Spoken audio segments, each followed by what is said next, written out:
O Processo Civilizador, volume 2, Formação do Estado e Civilização, Norbert Elias, capítulo 5. O ressurgimento das tendências centrífugas, a configuração dos príncipes rivais. 8. Não obstante a formação do monopólio do governo, não se realizou por meios tão diretos quanto pareceria, considerando-se apenas a acumulação de terras. Quanto mais aumentava a área gradualmente unificada e centralizada pelos capetos, mais se fazia sentir o movimento em sentido oposto e cresciam as tendências à descentralização. Essas tendências eram representadas antes e acima de tudo pelos parentes mais próximos e vassalos do governante monopolista, como aliás fora o caso na fase anterior em que a economia de troca estivera mais intacta, e também no período carolíngio. Mudara consideravelmente, porém, o modo de ação das forças sociais descentralizadoras. A moeda, os ofícios e o comércio desempenhavam agora um papel bem maior do que naquela época, e os grupos que nisso tinham sua principal ocupação, a classe burguesa, haviam conquistado a importância social própria. Desenvolvera-se o transporte. Assim se ofereciam à organização governante do grande território oportunidades antes inexistentes. Os servidores que o governante central enviava ao interior para administrar e supervisionar suas posses não achavam mais tão fácil se tornarem independentes. Além do mais, uma proporção crescente dos servidores já procedia dos estratos urbanos. Era incomparavelmente menor o perigo de que esses burgueses se transformassem em rivais do governante, como sucedia quando este era forçado a escolher alguns de seus auxiliares na classe de guerreiros e quando os próprios servos a quem ele favorecesse podiam rapidamente adquirir, graças às terras com que lhes recompensava os serviços, o poder e categoria social de guerreiro ou nobre. Entretanto, uma categoria especial de pessoas ainda constituía autêntica ameaça à coesão de domínios maiores sob um governo único, mesmo que seu poder se tivesse reduzido, mudando seu modo de ação. Nas novas circunstâncias sociais, os principais defensores da descentralização foram os parentes mais próximos do governante, seus tios, irmãos, filhos ou mesmo, embora menos, irmãs e filhas. O domínio e o monopólio do governo não pertenciam nessa época a um único indivíduo, mas a uma família, a uma casa de guerreiros. Todos os parentes próximos da casa tinham e reclamavam direitos a pelo menos parte das propriedades. E era uma reclamação que o chefe da casa, durante muito tempo, mostrou-se menos disposto ou capaz de recusar à medida que cresciam as posses da família. Não se tratava de um direito legal no sentido moderno da palavra. Nessa sociedade, dificilmente haveria mais do que rudimentos de um direito geral, abrangente, ao qual até os grandes governantes guerreiros estivessem sujeitos. E isso porque ainda não havia um poder geral que pudesse fazer cumprir tal direito. Só com a formação de monopólios de governo, centralizando-se as funções de administração, é que um código comum foi promulgado para grandes áreas. Prover o sustento dos filhos era uma obrigação social que frequentemente encontramos nos costumes. Indubitavelmente, só as famílias mais aquinhoadas podiam seguir este costume. Por isso mesmo, ele possuía certo prestígio. De que modo a casa mais rica da terra, a casa real, poderia escapar a essa obrigação prestigiosa? É uma pergunta. As propriedades territoriais das casas continuaram a ser, ainda que em sentido cada vez mais restrito, o que chamaríamos chamaríamos de propriedade privada. O chefe da casa controlava-as sob tão poucas restrições e talvez com liberdade ainda maior do que o grande latifundiário hoje tem sobre suas terras, ou o chefe de uma grande firma familiar sobre seu capital, renda ou filiais.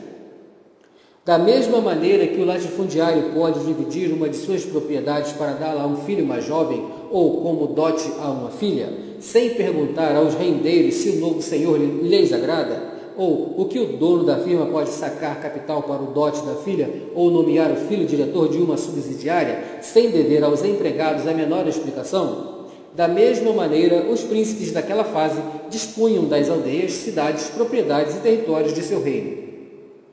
E o impulso que levava o dono de grandes propriedades a prover seus filhos e filhas era mais ou menos o mesmo em todos esses casos. Independente da eventual preferência do soberano por um dos seus filhos mais jovens, dotá-los de maneira apropriada era necessário para a preservação e ostentação do status da casa e, pelo menos aparentemente, pelo menos a curto prazo, isso aumentava as probabilidades da casa de obter poder e permanência. O fato de que esse fracionamento de posses e funções em favor dos parentes pusesse em risco com grande frequência precisamente o poder e permanência da casa, muitas vezes só penetrava na consciência dos príncipes após longas e dolorosas experiências. Na França, Luís XIV foi realmente o primeiro a tirar uma conclusão completa e cabal dessa experiência. Com implacável severidade, manteve todos os parentes, até o herdeiro do trono, tanto quanto isso foi possível, longe de todas as funções de governantes e posições independentes de poder. 9. No início dessa linha de desenvolvimento, naquela fase inicial em que as posses familiares dos Capeto eram pouco inferiores do que as de numerosas outras famílias de guerreiros, fora imediatamente óbvio o perigo inerente a qualquer fragmentação das propriedades. Fora imediatamente óbvio o perigo inerente a qualquer fragmentação das propriedades. A ameaça direta das famílias feudais vizinhas raramente desaparecia. Esse fato fazia que cada casa mantivesse unidas tanto a família como as propriedades. Sem dúvida, havia rixas, brigas dentro da família, como em toda parte, mas, ao mesmo tempo, toda ou pelo menos parte da família trabalhava constantemente para defender ou expandir as posses de todos. As propriedades relativamente pequenas da família real eram, como as de todas as famílias de guerreiros, essencialmente autárquicas, careciam de qualquer importância social mais extensa e, na verdade, tinham praticamente o caráter de uma empresa de pequena família. Os irmãos e filhos, e mesmo as mães e esposas dos chefes da família, tinham voz na administração da propriedade, variando conforme suas qualidades e circunstâncias pessoais. Mas dificilmente ocorreria a quem quer que fosse separar uma parte importante das posses da família e entregá-la a um de seus membros. Os filhos mais jovens podiam receber uma pequena propriedade aqui e ali, ou casar-se com alguma dama que a possuísse, mas sabemos também da existência de um ou outro filho mais moço da família real que levou uma vida de quase pobreza. Tudo mudou quando a casa real enriqueceu. Logo que os Capeto se tornaram a família mais rica de todo o território e, na verdade, do país, era impossível deixar que os filhos mais jovens da casa vivessem como modestos cavaleiros. A reputação da casa real exigia que todos os seus membros, até os filhos e filhas mais jovens do rei, recebessem um dote apropriado, o que implicava dizer uma área considerável que pudessem governar e da qual tirar seu sustento. Além do mais, nesse momento em que os Capetos superavam de longe a maioria das demais famílias do país em propriedades e riqueza, já não se sentia tão agudamente o perigo de divisão de suas propriedades. Dessa maneira, a ampliação do domínio dos Capeto fez-se acompanhar pela ampliação das áreas que, como apanágios, eram dadas aos filhos mais jovens do rei, A desintegração iniciava-se a partir de uma nova base. Luís VI, o Gordo, deu ao seu filho Roberto o condado, não muito grande, de Dreux. Felipe Augusto, responsável pela primeira grande ascensão da família a partir de circunstâncias muito difíceis, conservou com firmeza as posses que conquistara a tão duras penas. A única coisa que renunciou foi uma pequena propriedade de Saint-Riquier, que concedeu à irmã como dote. Luís VIII, contudo, deixou consignado em testamento que os condados de Artois, Poitiers, Anjou e Mayenne, isto é, partes consideráveis das propriedades da família, embora nunca seu centro, deviam tornar-se apanágios de seus filhos. Luís IX deu Alençon, Perche, Clermont em apanágio aos filhos. Filipe III doou a um filho mais moço o condado de Valois, Poitiers, Alençon e Perche. Porém, voltaram aos reis, Capeto, quando seus príncipes faleceram sem deixar herdeiros do sexo masculino. Em 1285, 5 soldados, Dreux, Artois, Anjou, Clermont e Valois, foram tornados apanágios. Em 1285, 5 condados, Dreux, Artois, Anjou, Clermont e Valois, foram tornados apanágios com a morte de Carlos o Belo em 1328. O número subiu para 9. Quando Filipe de Valois herdou as propriedades e a coroa dos Capeto, os apanágios de sua casa Valois, Anjou e Maine foram reunificados com as propriedades mais vastas da família reinante. O condado de Chartres voltou à coroa com a morte de outro Valois. O próprio Felipe obteve alguns novos pequenos domínios, entre eles Montpellier, que comprou ao rei de Maiorca. Durante o seu reinado, porém, o mais importante território a cair nas mãos dos Capeto foi o Delfinado. Com essa aquisição, a expansão dos Capeto deu um grande passo no rumo leste, para além das fronteiras tradicionais do Império Franco do Ocidente, penetrando na antiga região Lotaríngia. A expansão essa que Filipe o Belo começara com a aquisição do arcebispado de Lyon e com uma associação mais estreita com os bispos de Tours e Verdun. A maneira como o Delfinado passou aos príncipes de Paris, porém, é menos característica da relação entre as forças centralizadoras e descentralizadoras desse período do que da importância dos apanágios. O Delfinado pertencia ao reino arlesiano ou bourguignon, que havia surgido em seguida ao interregno lotaríngio, a leste dos rios Ródano e do Saône. Seu último soberano, Humberto II, doou, ou, mais exatamente, vendeu seus domínios ao herdeiro Capeto, após a morte de seu único filho, de acordo com um certo número de condições. Incluíam elas o pagamento de suas enormes dívidas e também a estipulação de que o segundo filho de Filipe, e não o primogênito, é que receberia o Delfinado. Evidentemente, Delfim Humberto queria entregar suas terras a alguém suficientemente rico para pagar as somas de que necessitava. Ao doá-las em testemunho ao soberano da França, evitava que se tornassem pomo de discórdia entre outros vizinhos após sua morte. E esse não foi o único exemplo de atração que o imenso poder dos Capeto despertava nos vizinhos mais fracos. A necessidade de proteção dos menos fortes era um dos fatores que promoviam o processo de centralização e monopolização tão logo ele atingia certo nível. Mas, ao mesmo tempo, o velho Delfim, cujo herdeiro falecera, evidentemente desejava impedir que sua terra perdesse por completo a independência ao passar ao domínio francês.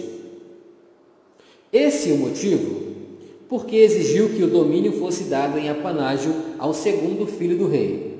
Isso implicava a expectativa de que a região se tornasse uma casa reinante por direito próprio, dessa forma preservando sua existência independente. Nessa época, os apanágios começavam a tomar cada vez mais claramente esse rumo. Felipe de Valois, contudo, não cumpriu o acordo. Deu o Delfinado não ao filho mais jovem, mas ao primogênito, João, herdeiro do trono, em reconhecimento do fato, como dizia o documento de doação, de que o Delfinado se situa na fronteira de que um governo bom e forte no Delfinado é necessário para a defesa e segurança do reino, e de que, se agíssemos de outra maneira, grande perigo para o futuro do reino poderia surgir. O perigo que acompanhava o desmembramento do território em benefício dos filhos mais jovens já era, portanto, claramente percebido, o que se confirma por grande número de pronunciamentos. Persistiu, porém, a necessidade do rei de dotar convenientemente o filho mais jovem. Negou-lhe o Delfinado por razões de segurança, mas em seu lugar deu-lhe a região de Orleans como ducado e também certo número de condados. 10. João o Bom subiu ao poder em 1350. Sob seu predecessor, irrompera a longa e latente tensão entre as duas maiores potências e as duas mais poderosas casas guerreiras da região franca do Ocidente. Em 1337, iniciou-se a série de conflitos militares conhecida como a Guerra dos 100 Anos. Para os Plantageneta, soberanos da ilha, estava bloqueada toda expansão ulterior pela Europa continental, e mesmo os domínios que tinham nesta viveriam sob constante ameaça até que destruíssem o poder dos Capeto e impedissem a formação de outra grande potência no continente. De idêntica maneira, a expansão ulterior dos soberanos de Paris estava limitada e sua posição viveria sob permanente ameaça até que os insulares fossem subjugados, pelo menos expulsos do território continental.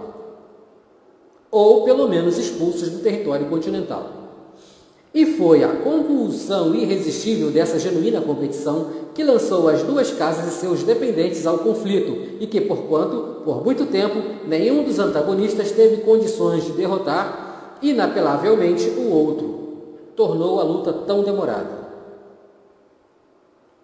Para começar, contudo, os reis de Paris, por uma grande variedade de razões, estavam em desvantagem. João o Bom foi capturado pelo herdeiro inglês, o príncipe de Gales, na Batalha de Poitiers, em 1356, e enviado para a Inglaterra. Imediatamente, as tensões latentes em seu território, nesse momento governado como regente pelo Delfim Carlos, que não tinha ainda 20 anos de idade, explodiram.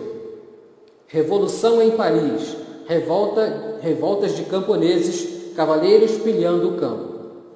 As tropas inglesas aliadas a outro descendente da casa dos Capeto e senhor das regiões anteriormente dadas em apanágio, o rei de Navarra, ocuparam vasta extensão do oeste da França, chegando mesmo às vizinhanças de Paris.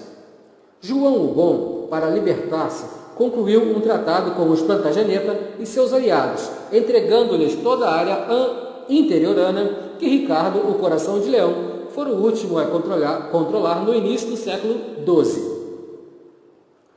Os Estados Gerais dos domínios franceses, porém, convocados em 1356 pelo Delfim, declararam que o tratado não devia ser aprovado nem executado e que a única resposta conveniente seria uma guerra bem conduzida. E foi esta uma clara manifestação de como a interdependência se tornara forte no grande domínio dos herdeiros Capeto, com a autonomia e os interesses próprios dos governados, tendendo a privar a monarquia de seu caráter de monopólio privado. Nesse estágio, porém, a tendência apenas começava. Voltaram mais hostilidades e o Tratado de Bretigny, que as encerrou provisoriamente em 1359, foi um pouco mais favorável aos Valois do que o primeiro negociado pelo próprio João na Inglaterra. Não obstante aproximadamente um quarto do que Filipe o Belo possuía, teve que ser cedido aos Plantageneta, que Filipe o Belo possuíra, teve que ser cedido aos Plantageneta. Acima de tudo, Poitou, Sainton, Anuar, Limousin, Périgord, Quercy, Bigorre, ao sul de Loire, justamente com alguns outros distritos que constituíam com a possessão inglesa mais antiga de Guyenne, o reino de Aquitânia e mais ao norte Calais e os condados de Guinée, Poitiers e Montreuil-sur-Mer.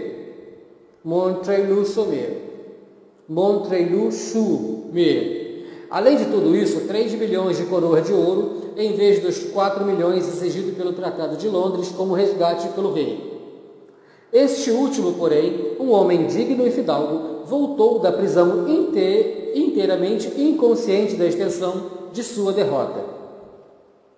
A conduta que adotou nessa situação mostrou claramente até que ponto ele era ainda a única autoridade do controle do território que lhe restava, que um dia se tornaria a França, um Estado e nação. Achava sua glória.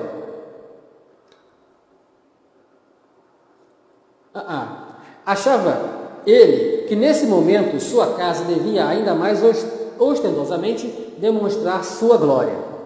O senso de inferioridade resultante da derrota levou-o a enfatizar em excesso o próprio prestígio. Pensava o rei que a dignidade e a glória de sua casa não podiam encontrar melhor expressão do que transformando todos os seus filhos em duque quando da ratificação do Tratado de Paz. Um de seus primeiros atos após a volta da prisão foi, por isso mesmo, transformar em ducados parte de seu domínio e dá-los como apanágios aos filhos. O filho mais velho já era duque da Normandia e Delfim do segundo. O filho mais velho já era duque da Normandia e Delfim. Do segundo, fez ele duque de Anjou e Maine. Ao terceiro, João deu a Berry e Auvergne. E ao mais jovem, Felipe doou Touraine. Tudo isso no ano de 1360. Um ano depois, em 1361, faleceu o jovem Duque de Borgonha, aos 15 anos de idade. 2 anos antes, ele se casara com Margarida, filha e a única herdeira do Conde de Flandres, mas faleceu sem deixar filhos. Uma grande região ficava assim sem governante com a inesperada morte do jovem duque. Compreendia ela não só o Ducado de Borgonha propriamente dito, mas também os condados de Boulogne e Auvergne, juntamente com o Condado de Borgonha, o Franco-Condado e outras áreas situadas além das fronteiras tradicionais do Império Franco do Ocidente. Alegando relações de família algo complexas, João o Bom reivindicou para si toda a região. Não houve ninguém a contestar-lhe a pretensão em 1363. Doou-o ao filho mais jovem, Filipe, a quem dedicava especial amor. Felipe lutara com grande bravura ao seu lado na Batalha de Poitiers e o acompanhara na prisão. Este seria seu apanágio em lugar de Touraine. Sabendo nós, disse o rei, que somos determinados pela natureza a dar a nossos filhos o suficiente para permitir-lhes honrar a glória de suas origens e que temos de ser especialmente generosos com aqueles que particularmente a mereceram.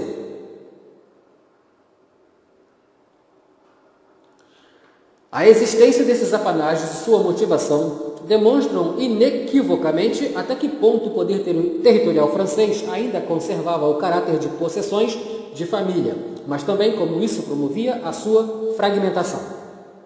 Sem dúvida, fortes tendências já operavam em direção contrária, tendências que restringiram um caráter privado ou dominial do governo. Os grupos que representavam essas tendências opostas na corte serão discutidos a seguir. O caráter pessoal e a fortuna e infortúnio de João o Bom desempenharam um papel em sua propensão de dotar ricamente todos os filhos, tendo em vista o prestígio da família. Essa tendência, porém, claramente não devia menos ao aguçamento da competição, que encontrou expressão na Guerra dos 100 Anos e que, após a derrota dos Capeto, deu origem a uma demonstração insistente da riqueza de seus herdeiros. De qualquer modo, sob João, a tendência específica das grandes propriedades familiares foi simplesmente reforçada, uma tendência a qual, além de certo ponto de crescimento, nenhum dos representantes precedentes da Casa dos Capeto pôde resistir, e suas consequências foram claras. Ao falecer João o Bom, a existência e sua ocupação de função central a despeito da debilitação e da derrota não estavam de maneira nenhuma em dúvida. Havia aí uma indicação da firmeza com que o poder do soberano central já se assentava em outras funções sociais que não a de chefe do exército.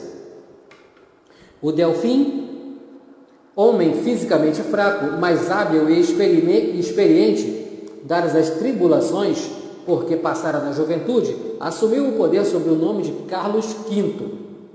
Era o titular de todas as possessões deixadas aos Capeto pelo Tratado de Breteuil, incluindo as que se encontravam sob o regime de apanágio. Mas, examinando atentamente a distribuição do poder, devemos ver que, sob o véu da soberania do rei, tendências centrífugas haviam ganho novas forças. Mais uma vez, emergiram no domínio dos Capeto algumas formações territoriais que aspiravam mais ou menos abertamente à autonomia, rivais entre si. Mas o que deu à rivalidade na região franca do Ocidente seu caráter especial foi o fato de que todos os envolvidos serem descendentes da própria casa dos Capeto. Com poucas exceções, eram homens beneficiados com apanágios ou seus filhos que se enfrentavam como competidores potenciais. Havia outros grandes senhores territoriais que não eram membros da Casa Real, ou pelo menos não diretamente, mas na luta pela supremacia não eram mais protagonistas de primeira classe. O primeiro deles, à época de João o Bom, foi Carlos o Mau, rei de Navarra. Seu pai, Filipe de Hervaux, era neto de Filipe III, sobrinho de Filipe o Belo, e Carlos de Valois. Sua mãe era filha de Luís X e neta de Filipe o Belo. Além disso, ele mesmo era genro de João o Bom. A ele pertenciam, além do território de Navarra, nos Pirineus, certo número de antigos apanágios dos Capetos, destacando seu condado de Hervaux, em parte do ducado da Normandia. Suas possessões entendiam-se perigosamente até perto da própria Paris. Carlos, o Mau de Navarra, foi um dos primeiros partícipes dessa luta entre príncipes dos Capeto, contemplados com apanágios pela supremacia na região franca do Ocidente e, em última análise, pela coroa. Na primeira fase da Guerra dos 100 Anos, foi o principal aliado dos Plantageneta no continente. Durante essa guerra, exerceu por algum tempo, 1358, o comando militar de Paris. Até mesmo os burgueses da cidade, até mesmo Etienne e Marcel, ficaram por um tempo ao seu lado. Seu sonho de arrebatar a coroa e outro herdeiro dos Capeto pareceu prestes a realizar-se. Na perseguição desse objetivo, a condição de membro da real família dava-lhe estímulo, poderes e direitos de que os outros careciam. Os Plantageneta, a quem se aliou Eduardo III, era também, embora apenas através de linha feminina, parente próximo dos Capeto. Também era neto de Filipe III e sobrinho de Filipe o Belo e de Carlos de Valois. Sua mãe era filha de Filipe o Belo, sobrinha de Carlos de Valois. Assim, tinha ele um vínculo com os Capeto, pelo menos tão próximo como o do rei francês a quem enfrentava. João o Bom, neto de Carlos de Valois.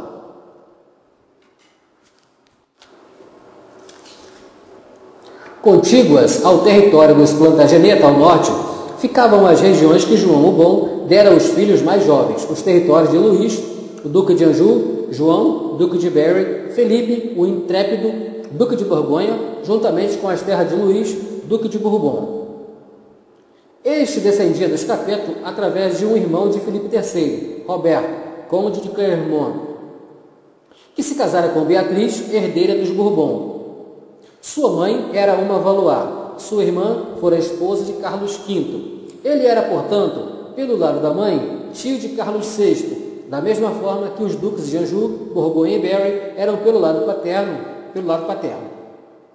Esses foram os principais atores a ocupar o palco nas lutas do período de João o Bom, Carlos V e Carlos VI.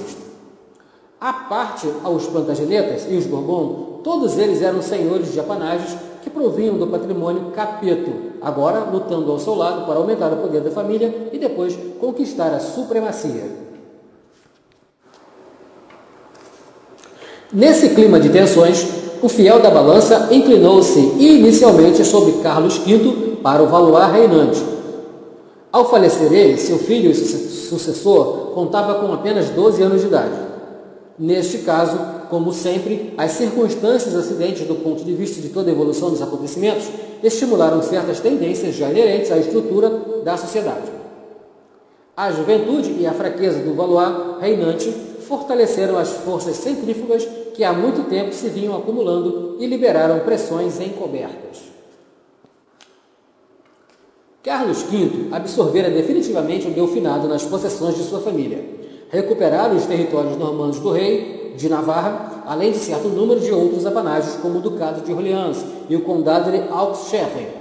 Ao falecer, porém, já havia na terra 7 grandes senhores feudais, descendentes de São Luís e, portanto, da Casa dos Capeto. Eram denominados de Princes de Fleur-de-Lys, E nesse momento, todavia, afora alguns senhores menores e de porte médio que desde muito tinham deixado de representar o papel próprio nas lutas pelo poder, apenas 2 grandes casas, além da dos Plantageneta, cujos membros não se incluíam na linha direta de descendência masculina da Casa dos Capeto, os duques da Bretanha e os condes de Flandres. Na época, porém, o conde de Flandres só tinha uma herdeira, uma filha. Pela mão da moça e do futuro domínio sobre Flandres, surgiu após a morte do jovem duque de Borgonha, a quem ela fora originariamente prometida, um inevitável conflito entre os herdeiros dos Plantageneta e dos Capeto. Depois de muita vacilação, a mão da herdeira da Flandres foi dada finalmente com a ajuda do chefe da família Valois, Carlos V, ao seu irmão mais moço, Felipe, que através da intervenção do pai já se tornara duque de Borgonha. Os casamentos dos grandes senhores feudais eram combinados por um ponto de vista que hoje chamaríamos puramente comercial, tendo em vista a expansão e o sucesso na competição pelo território. Felipe o Audaz, portanto, unificou após a morte do conde de Flandres as terras desse com as de Borgonha. Das outras grandes e antigas casas feudais no continente, restava apenas o ducado da Bretanha. Esse extrato mais antigo, no entanto, fora substituído por um círculo menor de senhores territoriais, que tinham sua origem na Casa dos Capeto e que eram lançados no conflito pelo mecanismo da competição por territórios. As compulsões que, devido ao baixo grau de integração ou divisão de funções presentes em qualquer sociedade de economia de troca, e sobretudo nas sociedades de guerreiros, ameaçavam o monopólio de poder e posse sobre grandes regiões, voltaram novamente ao primeiro plano. Mais uma vez ocorreu uma dessas mudanças rumo à desintegração, como a que séculos antes resultara na desagregação dos domínios carolíngios e, posteriormente, formara a ordem social feudal do século XII. Novamente, indivíduos a quem o governante supremo distribuíra terras de suas longas posses tenderam a se tornar independentes rivais da debilitada Casa Central. A possibilidade de entrarem na competição, no entanto, estava limitada a alguns descendentes da casa reinante original, numa clara indicação da medida em que mudar a estrutura das relações humanas da sociedade, da medida em que a teia humana se tornara, pelo menos no setor agrário, um sistema de oportunidades fechadas. A rivalidade entre os mais poderosos príncipes de Flandres irrompeu imediatamente após de Carlos V, na luta pela regência e tutela do herdeiro do trono, que ainda era menor de idade. Carlos V nomeara regente seu irmão Luís, duque de Anjou, o outro irmão Felipe, duque de Borgonha, e seu cunhado Luís, duque de Bourbon, como tutores do filho. Foram, evidentemente, a única coisa que pudera fazer para evitar que o poder caísse inteiramente nas mãos de um único homem. Mas era exatamente o poder total que Luís de Anjou e Felipe realmente pretendiam. Desejavam unificar a tutela e a regência. Os conflitos entre os membros rivais da Casa Real tomaram todo o reinado de Carlos VI, que possuía pouco poder de decisão e finalmente sucumbiu a uma espécie de loucura. De tempos em tempos mudavam as principais figuras na luta pela supremacia entre os parentes do rei. O lugar de Luís de Anjou, como mais forte rival do Duque Bourguignon, por exemplo, foi ocupado em um certo estágio da luta pelo irmão mais moço de Carlos VI, que detinha o Ducado de Orleans em apanagem. Mas, como quer que mudassem as pessoas, subsistia uma mesma rede de compulsões que as impeliam. Repetidamente, duas ou três pessoas dentro desse círculo pequeno de competidores enfrentavam-se, embora nenhuma delas estivesse disposta ou pudesse, sob o risco de aniquilação, deixar que qualquer uma das outras se tornasse mais forte do que ela mesma. Esses conflitos entre os parentes do rei, contudo, necessariamente emaranharam no conflito mais importante da época e que ainda estava bem longe de se decidir. Luta com os Plantageneta, cujos descendentes também se envolveram em rivalidades semelhantes devido à ação de mecanismos análogos. É preciso entender bem a situação desses membros da Casa Real. Durante toda a vida, eles estiveram no segundo ou terceiro lugares. Seus sentimentos diziam a cada um deles com frequência que poderiam ser monarcas melhores e mais fortes do que o homem que, por um acaso, era herdeiro legítimo da coroa e das principais terras. Entre eles e na meta havia usualmente uma única pessoa.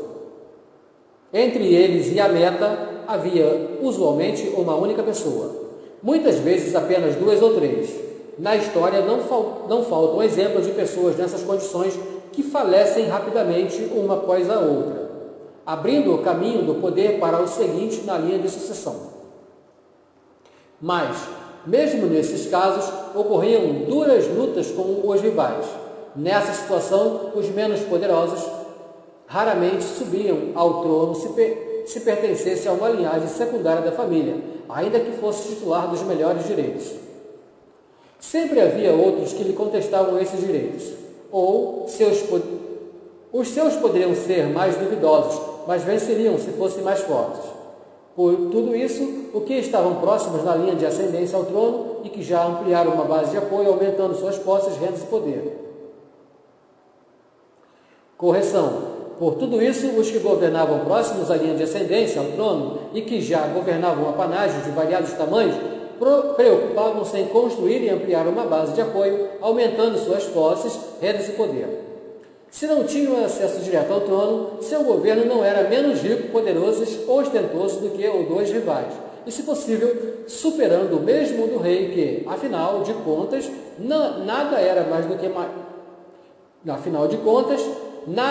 mais era do que o maior dentre todos os rivais ou competidores.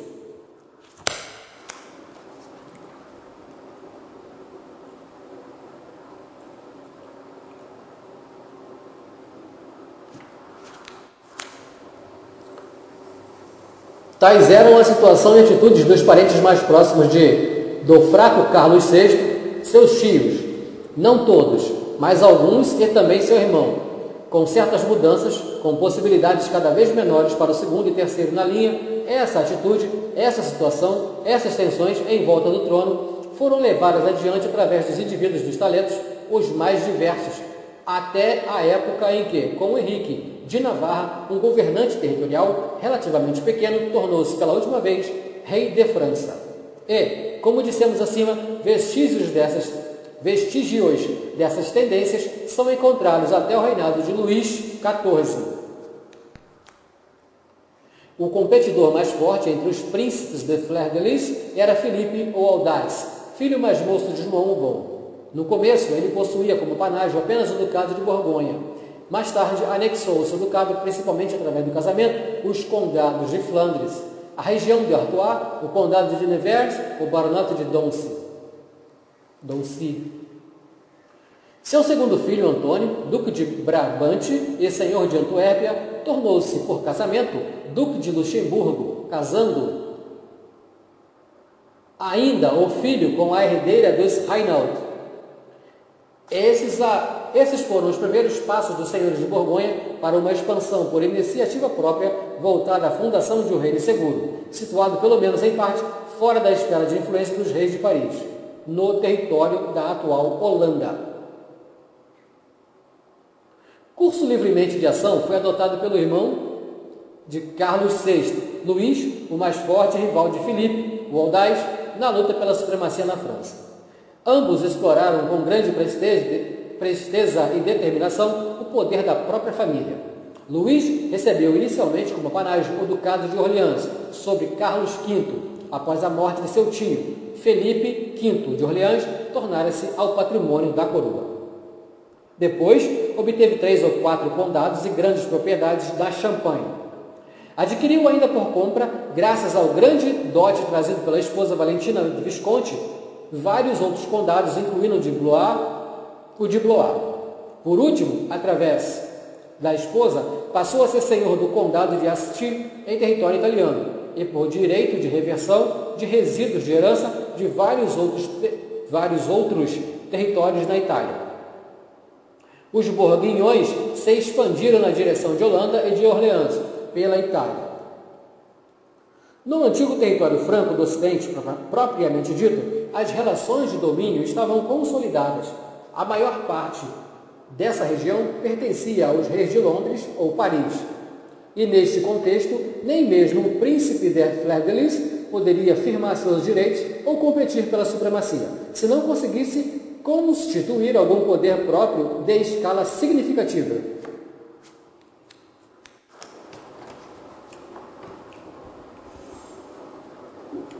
Da mesma forma que as velhas lutas eliminatórias do regime feudal pós-carolíngio, nesse momento, tensões análogas impeliam os membros do ciclo bem mais fechado dos grandes senhores territoriais. Capeto a expandir suas terras, a lutar incessantemente por mais posses. Com meios de expansão, porém, o casamento, a herança e a compra desempenharam agora um papel pelo menos tão importante como a guerra e as rixas. Não foram apenas Habsburgo que se casaram com grandeza, uma vez que conjuntos relativamente grandes de propriedades, um potencial militar correspondente elevado, existiam então na sociedade. Indivíduos e casas de guerreiros que queriam ascender só podiam ter a esperança de sobreviver a um conflito militar caso já estivessem alcançado controle sobre territórios que os tornassem militarmente competitivos. E esse fato demonstrava também como haviam diminuído verticalmente nessa fase as possibilidades de competir na esfera da grande posse de territórios e como a estrutura das tensões interpessoais necessariamente gerava monopólios de governo em territórios acima de uma certa dimensão.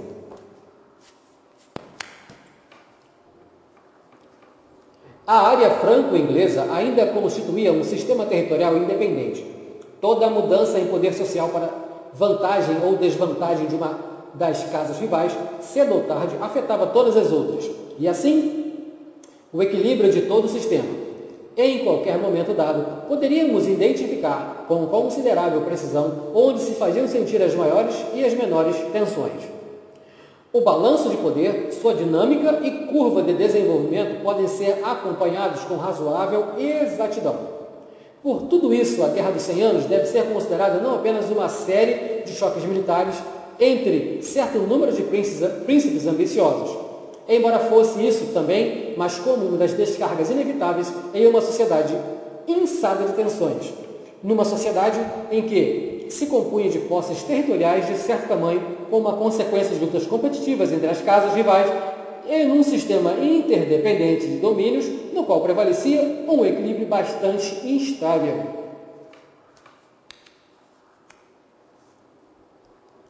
As casas de Paris e de Londres, que gradualmente vieram a ser representadas por famílias oriundas das casas reais mais antigas, a Valois e a Lancaster, tornaram-se, graças ao tamanho de suas propriedades e potencial militar, os dois principais rivais.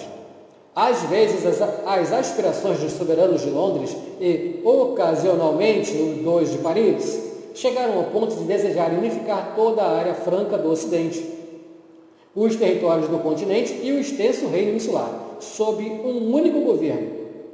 Só no curso dessas lutas é que se tornou inequivocamente claro como eram consideráveis nesse estágio do desenvolvimento social as resistências à conquista militar e, acima de tudo, a subsequente coesão interna de um território tão grande e diversificado sobre o mesmo soberano e a mesma máquina governamental.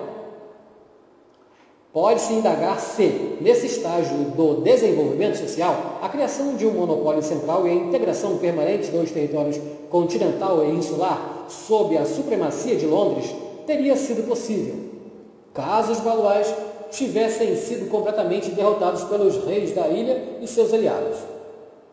Como quer que fosse, eram as casas de Paris e de Londres as principais a competir pela supremacia. Todas as demais tensões competitivas na área e, acima de tudo, as que existiam entre os diferentes ramos da Casa de Paris, cristalizaram-se em torno da tensão principal de todo o sistema territorial. Por isso mesmo, nessa guerra, o Valois-Bourguignon, por exemplo, ora tomavam um partido, ora outro. Os Bourguignons. O avanço da divisão de funções da interdependência para além do nível local, não se limitou, porém, a aproximar as diferentes unidades da sociedade territorial franca do Ocidente, ampliada como amigas ou inimigas. De modo menos claro, mas igualmente inequívoco, a interdependência e as mudanças do equilíbrio territorial começaram por essa época a se tornar visíveis na área mais vasta da Europa Ocidental como um todo. A sociedade territorial franco-inglesa tornou-se gradualmente, no curso de sua crescente integração, um sistema parcial dentro do mais abrangente sistema europeu. Na Guerra dos 100 Anos, a crescente interdependência de áreas maiores, que sem dúvida nunca deixara inteiramente de existir, manifestou-se com toda clareza. Príncipes germânicos e italianos já empenhavam seus interesses e poder na luta anglo-francesa, embora desempenhassem um papel ainda periférico. Surgia aí o primeiro sinal daquilo que emergiria com nitidez maior, alguns séculos depois, na Guerra dos 30 Anos. O continente europeu, como um todo, começava a tornar-se um sistema interdependente de países com um equilíbrio dinâmico próprio, no qual toda mudança de poder envolvia direta ou indiretamente todas as unidades, todos os países. Passados mais alguns anos, passado mais alguns séculos, na Guerra de 1914 a 1918, a Primeira Guerra Mundial, como foi chamada, podemos ver os primeiros sinais de como tensões e mudanças de equilíbrio, no mesmo processo, sempre maior de integração, afetavam unidades numa área bem mais ampla, países em partes distantes do mundo.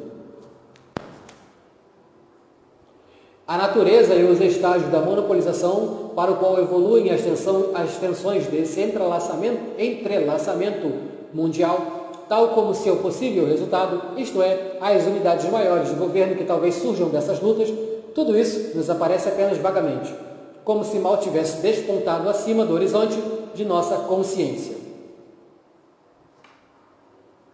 Mas isso mostra pouca diferença face às casas territoriais e aos grupos humanos envolvidos na Guerra dos 100 Anos. Neste caso também, a cada unidade sentia apenas a ameaça direta que o tamanho ou o aumento de outras implicava por quantas unidades maiores que lentamente nasceram dessas lutas. A França e a Inglaterra, como denominamos hoje, dificilmente estariam mais presentes na consciência dos que as construíram do que a Europa para nós, como unidade política.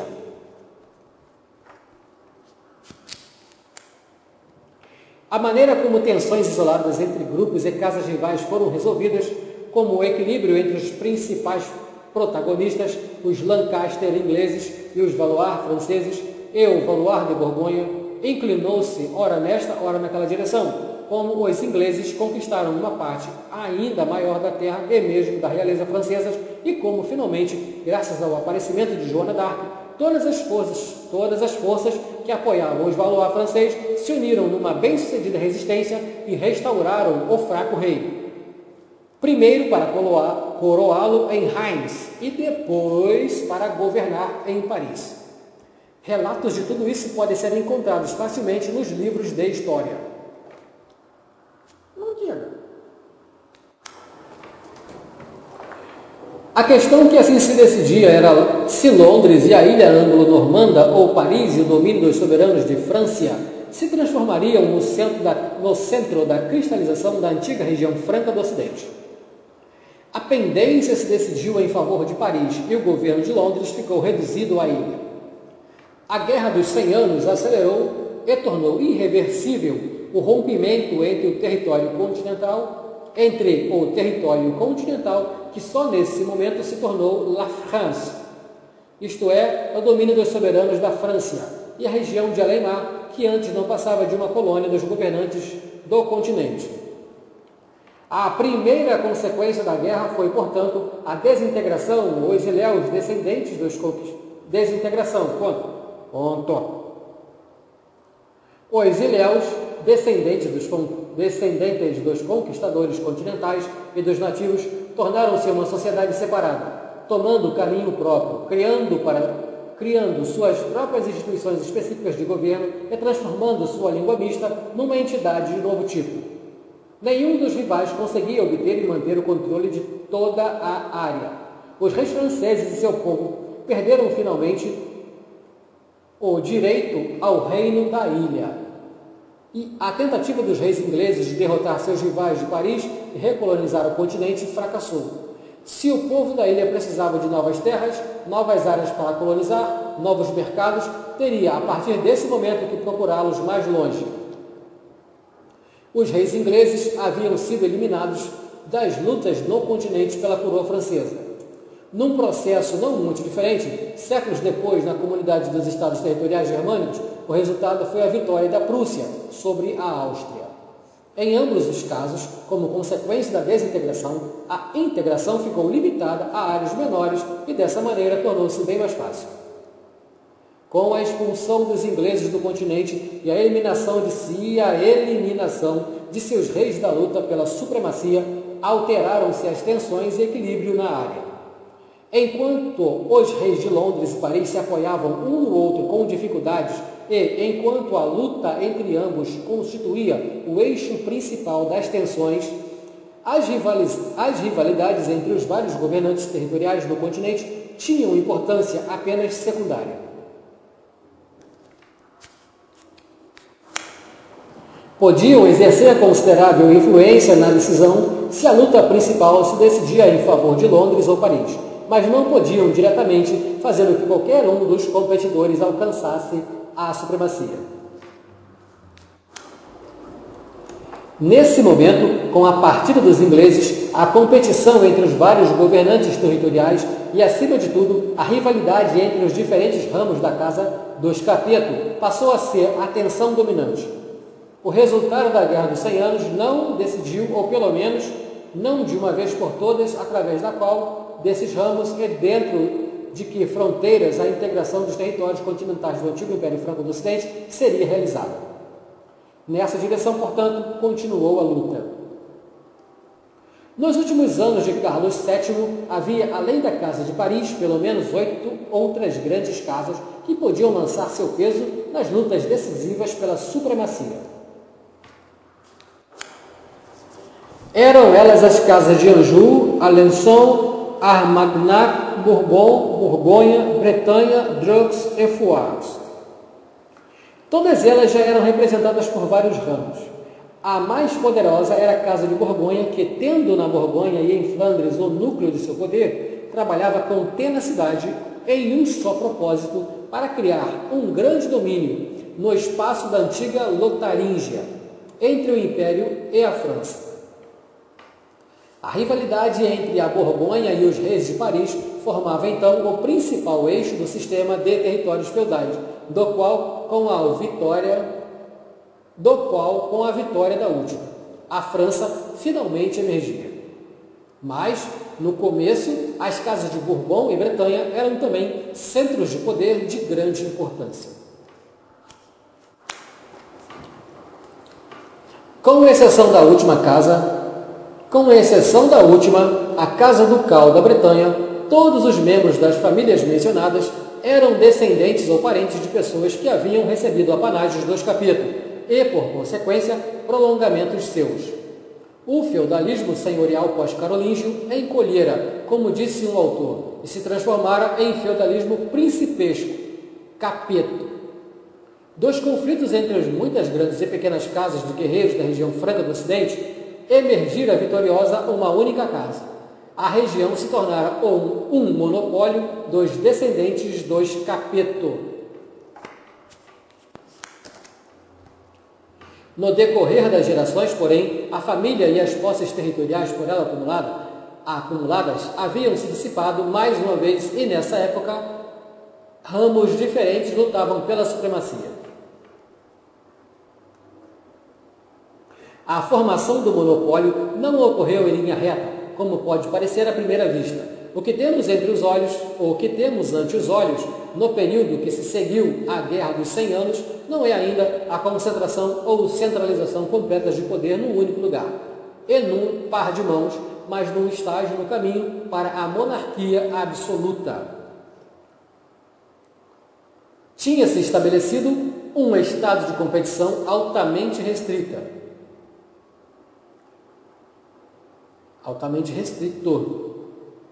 No caso dos que não pertenciam a uma família particular, as possibilidades de alguém adquirir e possuir um grande domínio ou ampliar o que já se possuía e assim tomar parte nas ulteriores lutas eliminatórias haviam se tornado extremamente pequenas.